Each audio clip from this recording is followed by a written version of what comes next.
Keto and intermittent fasting have become the buzzwords of the health world.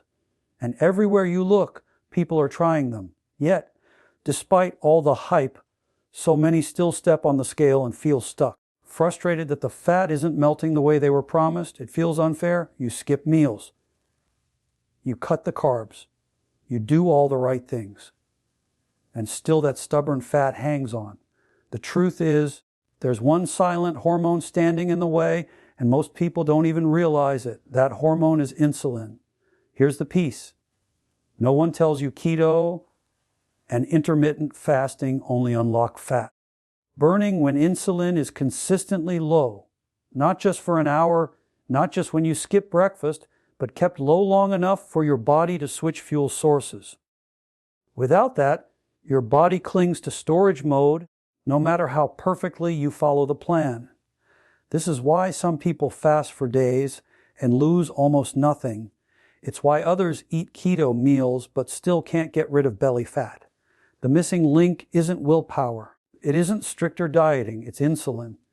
Now, imagine if there was a way to control that switch to actually guide your body into lowering insulin at the right times so that fat burning doesn't just happen occasionally, but predictably.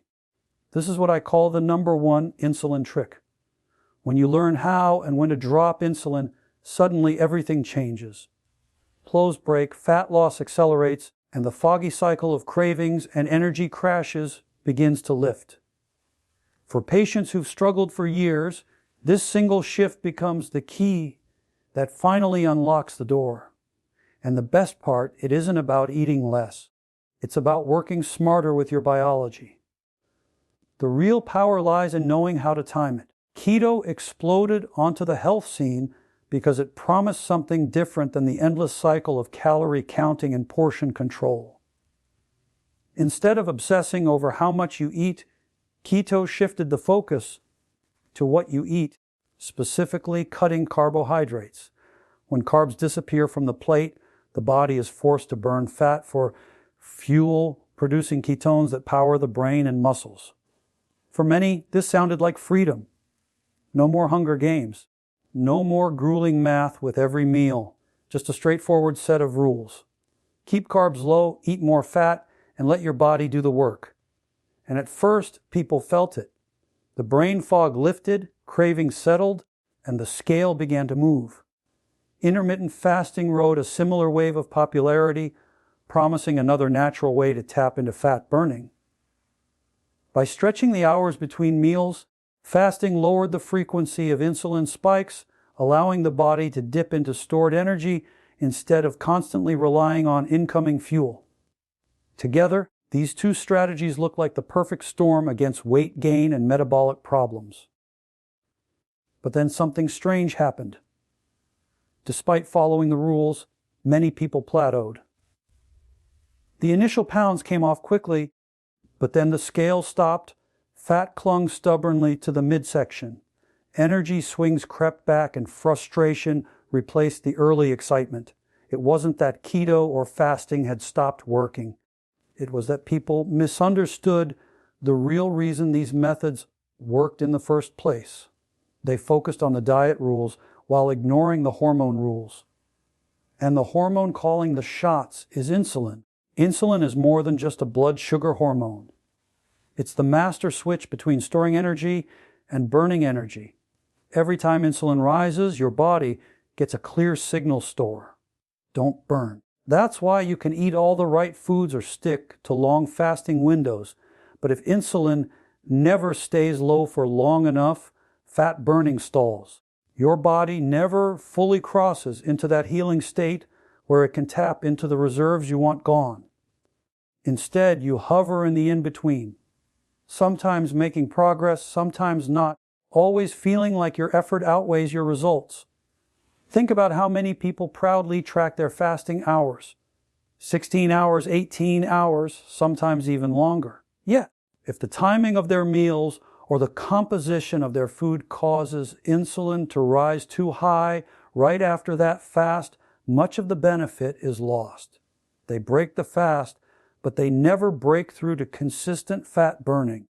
On the flip side, Someone eating a modest meal that doesn't raise insulin much may spend hours gently burning fat, even if they aren't strictly fasting. That's why two people can follow the same plan and see completely different outcomes. It isn't the label of the diet that matters. It's whether insulin is being tamed. Keto works because lowering carbohydrates naturally reduces insulin, giving the body a chance to switch into fat burning. Fasting works because going without food allows insulin to drop, sometimes for the first time in years. But both methods fall short if insulin isn't given enough time and space to stay low. The body can't dip into fat stores if the signal to store is still on. This is why diet alone isn't enough. You can follow keto with perfect macros. You can fast for heroic stretches. But if insulin is constantly pulsing too high, you'll stay locked out of the very results you're chasing. When patients begin to see insulin not as a side detail, but as the gatekeeper, everything clicks. They realize the rules of diet are just tools, useful, but incomplete unless the underlying hormone is addressed. Food rules without hormone awareness are like trying to unlock a safe by guessing numbers without knowing the code.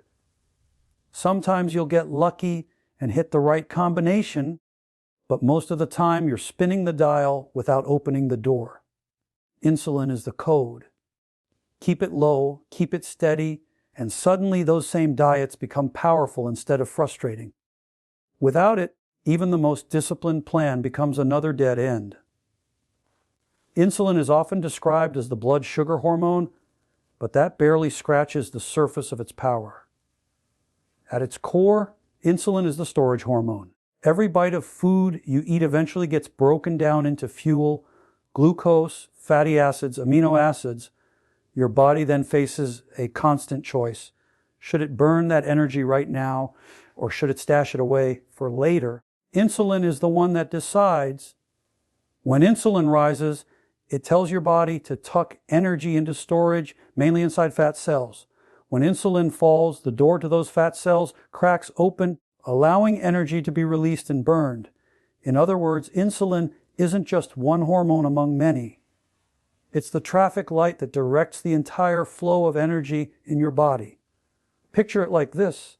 When insulin is high, the light is red. No matter how much fuel is sitting in your fat cells, you're stuck at the intersection, unable to move forward. The body will keep storing, keep locking fat away, and you'll feel cravings for more energy even though you already have plenty in reserve. When insulin is low, the light turns green.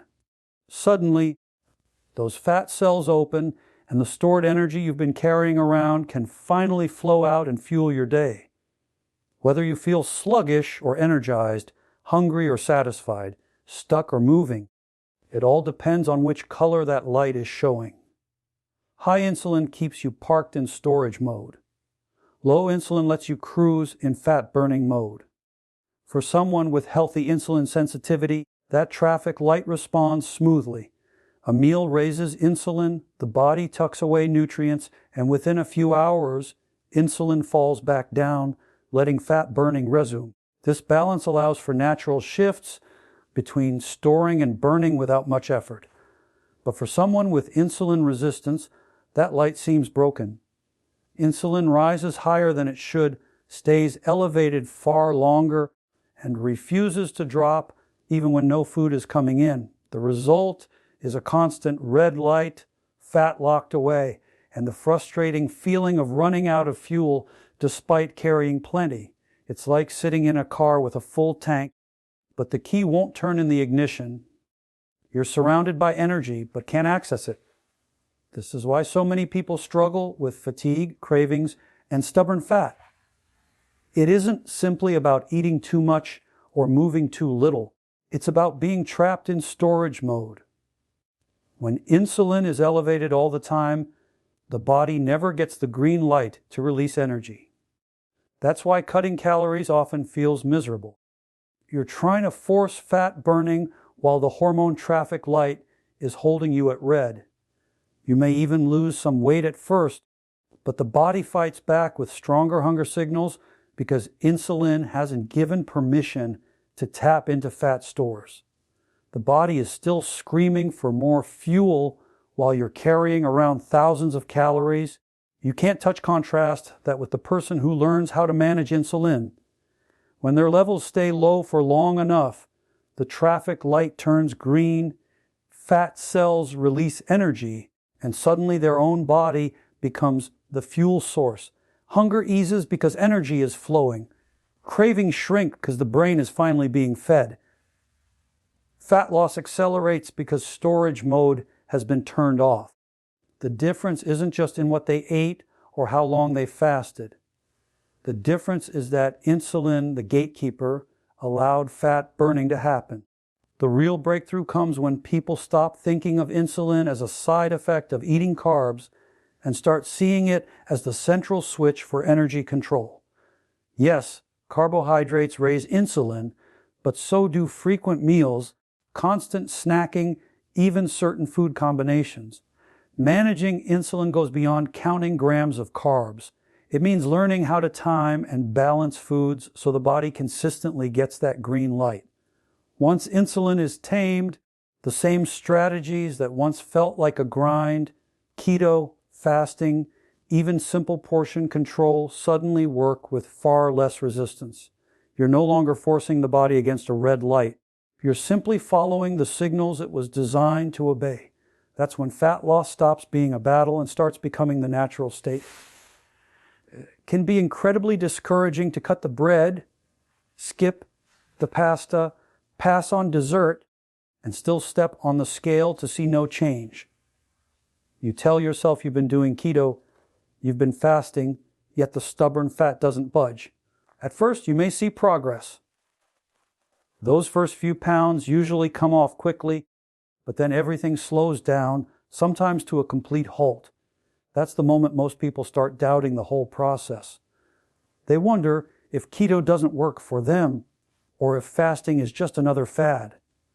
The truth is, it isn't that these methods suddenly stop working. It's that something deeper is happening in the background, and that something is insulin. Many assume that as long as they're eating low carb or going without meals, insulin must be low. But insulin doesn't play by simple food label rules. You can be eating keto-friendly foods and still keep insulin high if the timing and frequency are off. Even small snacks, especially if they're eaten throughout the day, can keep insulin pulsing. Every little rise signals storage mode, even if the snack is technically low in carbs. The body doesn't just hear the type of food, it hears the pattern. And if insulin never gets a long enough break, fat stays locked away no matter how clean the diet looks. Stress is another hidden trigger. Cortisol, the stress hormone, pushes blood sugar up, which in turn pushes insulin up to handle it. That means even if you're eating perfectly, a body under constant stress is still flooded with storage signals. Add poor sleep into the mix, and the situation gets worse. A single night of broken sleep can make insulin levels climb higher the next day, leaving you hungrier, more irritable, and less able to burn fat. It's like trying to fast with a broken traffic light permanently flashing red. You're waiting for fat burning to start, but the signal never switches. Even fasting itself can backfire when done the wrong way. Some people break their fast with large, heavy meals that spike insulin sky high, undoing much of the benefit. Others fast so aggressively that their stress hormones surge and the rise in cortisol drags insulin up with it. The goal of fasting is to lower insulin, but when handled poorly, fasting can actually work against you. This explains why two people can follow the same fasting schedule and have completely different outcomes. One burns fat smoothly, while the other feels stuck, tired, and frustrated. The difference lies in whether insulin truly drops low enough for long enough. Insulin resistance makes this even harder. In someone who is sensitive, insulin rises modestly after a meal and then falls back down. In someone who is resistant, insulin surges higher and lingers for hours. That means even when they're technically fasting, their insulin may still be too high to allow fat burning. They're stuck in a cycle where their body never feels permission to release stored energy. That's when the frustration peaks, because they're doing the right things on the outside, but their internal chemistry is still locked in storage mode. This is why so many people throw up their hands and say keto stopped working or fasting doesn't work for them. What's really happening is that insulin resistance has taken the steering wheel. The tools themselves, low-carb eating, time-restricted feeding, are still powerful, but they can't override insulin that won't budge. Until insulin levels drop consistently, fat loss remains stalled no matter how many food rules are followed.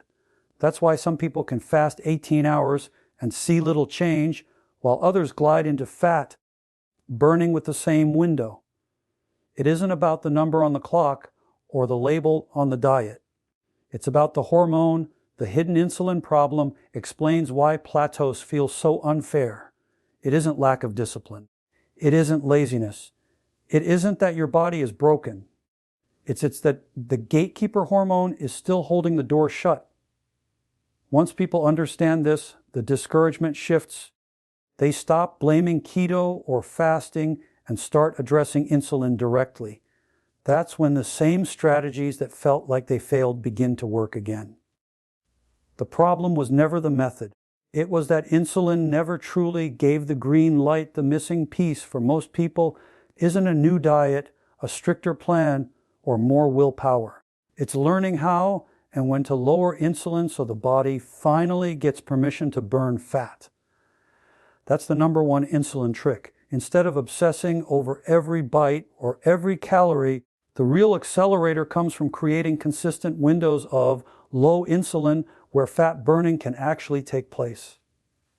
Keto and intermittent fasting open the door, but this trick pushes you through it. The first part of the strategy is to stop grazing. Every time you snack, no matter how small, insulin pulses. Even a handful of nuts or a piece of cheese. Foods that seem keto-friendly keep your body in storage mode if eaten too often. The trick is to allow longer gaps between meals so insulin can drop and stay down. When you space meals 4 to 6 hours apart, or better yet, tighten eating into a smaller daily window, insulin finally gets the break it needs. Fat burning isn't just about what you eat. It's about how long you go without sending storage signals. The second piece is how you break your fast. Many people undo their hard work by starting with a meal that spikes insulin. A plate full of refined carbs or even too much protein at once can push insulin higher than you realize. A better approach is to break the fast gently with protein and fat. This steadies blood sugar, minimizes insulin's rise, and keeps the body in a fat-burning rhythm instead of slamming on the brakes. Something as simple as eggs with avocado or a protein shake blended with healthy fat can make the difference between staying green, lighted for fat burning, or hitting a red light that shuts the process down. Timing also matters. Studies consistently show that eating earlier in the day allows insulin to fall more effectively overnight. When your largest meal is late at night, insulin stays elevated well into the hours when your body should be repairing, cleaning, and burning fat. Shifting meals earlier, even by just a few hours, gives your system more time in low insulin mode while you sleep. That means you wake up with fat burning already in motion instead of stalled out from a late night surge. It's not about eating less. It's about eating at the right time to help insulin stay quiet longer. Stress management is another overlooked key. When stress hormones surge, they raise blood sugar and insulin follows. You can be following the perfect fasting plan, but if your day is packed with constant stress, you'll never fully lower insulin. Simple practices like deep breathing, walking, or even short breaks away from screens keep cortisol in check, which keeps insulin from being pulled upward unnecessarily. Lowering stress isn't just about mental health. It's directly tied to how well your body can burn fat.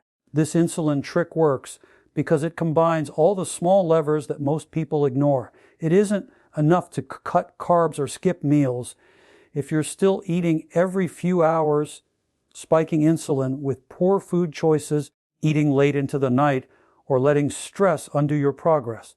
But when you stack these habits together, meal spacing, smart fast breaking, earlier eating, steady carb control, and stress management, you create long, reliable stretches where insulin stays low.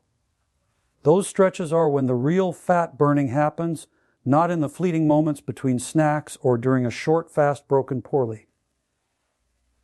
Consistency is what changes the game. What surprises most people is how much faster progress feels once this trick is in place. Plateaus start to break, energy becomes steadier, cravings shrink, and the body finally feels like it's cooperating instead of resisting. You aren't fighting against your biology anymore. You're working with it. Instead of relying solely on diet labels like keto or fasting, you're tuning into the actual hormone signals that decide whether fat burning even happens. This is what makes the insulin trick so powerful. It turns good strategies into great results. It isn't about doing more. It's about doing the right things at the right time so insulin stays low long enough for fat burning to become your body's default state start. By choosing a stable fasting window, you can realistically keep day after day rather than a heroic one-off. Begin with 12-14 hours if that feels comfortable. Stop eating after dinner and wait until mid-morning the next day. Then move toward a consistent 16 and 8 or 18 and 6 window when you're ready. The key word is consistent. The body learns patterns. When your meals fall in the same window each day, insulin gets predictable downtime instead of random bursts. For most people, chasing stubborn fat, hitting at least one long stretch of low insulin time every 24 hours is the game changer. If you're on glucose, lowering medication or insulin, work with your clinician before changing fasting duration so medications and safety are managed to make your meals fewer, but count each one as metabolic work. 2 nutrient-dense meals beat 4 skimpy ones for insulin control. Aim for a plate centered on protein, non-starchy vegetables, and plenty of healthy fat. Protein to preserve muscle and signal fullness, fat to slow absorption and blunt insulin spikes, and veggies for fiber and micronutrients. Practical examples: a midday plate of wild salmon with a big mixed green salad, olive oil and a handful of nuts, a dinner of eggs, and saute-eads with avocado. Think palm-sized portions of protein, a generous scoop of vegetables, and a thumb-sized serving of fat as a simple visual guide rather than endless calorie math. How you break the fast matters more than most people realize. Start with protein plus fat rather than a carb-heavy meal that slams insulin. Eggs and avocado bone broth with added fat. Plain Greek yogurt for those who tolerate dairy mixed with nut butter. Or a small piece of fatty fish with greens will raise insulin much less sharply than cereal. Fruit or a high-protein shake loaded with dextrose. If you prefer liquids first, a protein-rich bone broth or collagens blended with a little full-fat coconut milk steadies blood sugar and keeps insulin low enough to stay in fat-burning mode rather than switching immediately to storage mode. Stop the grazing. Every micro meal creates an insulin flicker. Those I'll just have a handful. Moments add up. Replace frequent snacking with strategies that reduce the perceived need to snack. Drink water or sparkling water. Sip black coffee or herbal tea. Take a short walk or do a two-nut breathing exercise to reset hunger signals. If you must have something small, choose electrolytes or a cup of bone broth rather than a nut bar or keto cookie. Those keto-friendly bites still stimulate insulin when eaten repeatedly throughout the day. Pair the fasting strategy with better sleep and movement because these amplify insulin lowering. Aim for regular sleep timing and prioritize at least some movement most days. A brisk 20-40 minute walk in the morning or after meals, and 2 sessions a week of resistance work to protect lean mass and improve insulin sensitivity. Even gentle, consistent activity helps clear circulating glucose and lowers insulin over time. Manage stress with short daily practices, deep breathing, a brief walk, or a screen break. Because chronic stress raises cortisol, which drags insulin upward. Even without extra food, small shifts create outsized effects. Swap 4 small meals for 2 larger nutrient-dense ones, and you cut the number of daily insulin spikes roughly in half, giving much more green light, time for fat to be released. Move your dinner earlier by 1 to 2 hours so your overnight fast is longer and insulin has more time to fall while you sleep. Replace an evening snack habit with a short walk and water. Replace a carb-heavy fast, breaking meal with eggs, pull avocado. These aren't punishments. They are tactical moves that drop the total insulin exposure across the day, and suddenly the body can access stored energy instead of constantly cooing it for storage track outcomes that matter. Steadier energy, fewer intense cravings, better sleep, looser fitting clothes, and for those monitoring glucose, more stable morning readings. This work isn't about suffering. It's about using biologic levers, not willpower. When you apply a stable fasting window, fewer nutrient-dense meals, smart fast breaking with protein and fat, an end to grazing and sensible sleep and movement, insulin stops being the roadblock and becomes the tool that unlocks consistent fat loss and improved metabolic health. Keto and intermittent fasting rose to the top of the health conversation because they offered a way out of the endless loop of dieting, calorie counting, and deprivation. They gave people a tool to shift the body into fat-burning mode without the misery of constant hunger. But the real breakthrough isn't the name of the diet or the number of hours on the clock. It's what happens to insulin. Every success story you hear, every transformation photo you see, every person who finally breaks free from years of struggle has one thing in common. They found a way to consistently lower insulin long enough for the body to release fat. That's the thread that ties it all together. When insulin is high, fat is locked away. It doesn't matter how hard you try, the body won't touch those reserves. You can restrict carbs. You can fast for 16 hours. You can push through cravings with discipline.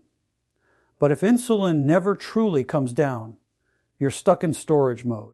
That's why so many people feel like they've done everything right, but still can't get results. The problem was never that keto stopped working or fasting was a fad. The problem is that insulin never gave permission for fat burning to begin. Once you see insulin as the master switch, the whole process makes sense. The number one insulin trick is about creating those windows where insulin drops and keeping them consistent. That's where the healing happens. Those hours of low insulin aren't just about fat loss. They're when insulin resistance starts to reverse. The cells finally get a break from being bombarded with storage signals. Sensitivity begins to return. Blood sugar stabilizes and inflammation quiets down. It's in those windows that the body repairs itself, not just physically, but metabolically. You're no longer forcing the body with willpower. You're working with the design it already has. This is why lowering insulin beats diet rules alone. You could follow keto perfectly, measuring macros down to the gram. But if you snack 5 times a day or eat late into the night, insulin remains elevated and fat burning stalls. You could fast every day, but break the fast with a giant carb-heavy meal and undo the benefit in one surge. But when you master how and when insulin drops, spacing meals, breaking fasts smartly, eating earlier, avoiding constant grazing, calming stress, you amplify the results of any plan. The fat starts to release, the cravings fade, and the energy you thought you'd lost comes back.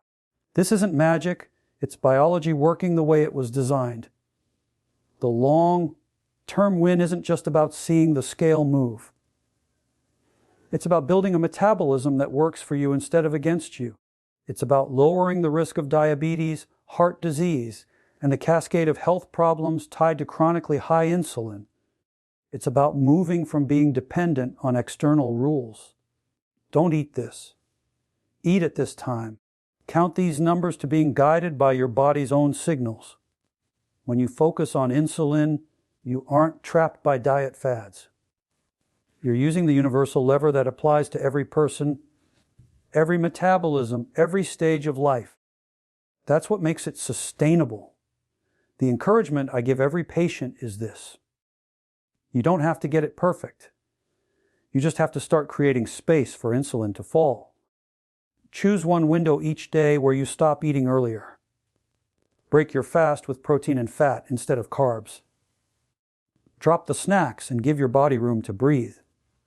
Pair it with sleep, movement, and stress management, and you'll begin to feel the shift. The plateaus that once seemed impossible begin to move.